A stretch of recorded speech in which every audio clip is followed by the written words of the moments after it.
আসসালামু আলাইকুম রহমতুল্লাহ। সকলেরই একটা কমন প্রশ্ন যে ঘুষির টাকা কিভাবে উঠাবো, ঘুষির টাকা উঠাতে কি কি লাগে। তাই আমি আপনাদেরকে আজকে সবকিছু দেখাবো। দেখেন আমি লেখা রাখছি আপনাদের বুঝার সুবিধার্থে। কম্পিউটারের দিকে তাকান সবাই। এই যে দেখেন সিপিআর, প্রথমে আপনার শর্ত হচ্ছে সিপিআর থাকতে হবে, সিপিআর এর ডেট থাকতে হবে। তারপরে হচ্ছে আপনি এই সিপিআর টি দিয়ে আপনি একটি কি পাসওয়ার্ড বানাতে হবে, একটি কি পাসওয়ার্ড আপনি বানাইতে হবে।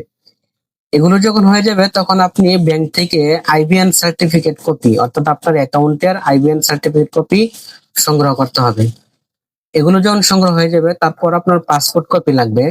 যদি নিজের কাছে না থাকে তাহলে কোম্পানি থেকে আপনি সংগ্রহ করে এটা কপি করে রাখবেন। তারপরে এই সবগুলো যখন সংগ্রহ হয়ে যাবে তখন এগুলো পিডিএফ বানিয়ে চেঞ্জ কন্টাক্ট ডিটেলস নামের একটা অপশন পাইবেন। এসআইও তে লগ ইন করার পরে ওখানে গিয়ে আপনি এগুলো আপলোড করতে হবে। তারপরে ব্যাংক অ্যাকাউন্ট আল্ট্রাসন নামের অপশনটিতে আপলোড করলেই আপনার মোবাইলে অথবা আপনার অ্যাকাউন্টে সমস্ত টাকা চলে আসবে, আপনি যত টাকা পানো হয়ে থাকেন।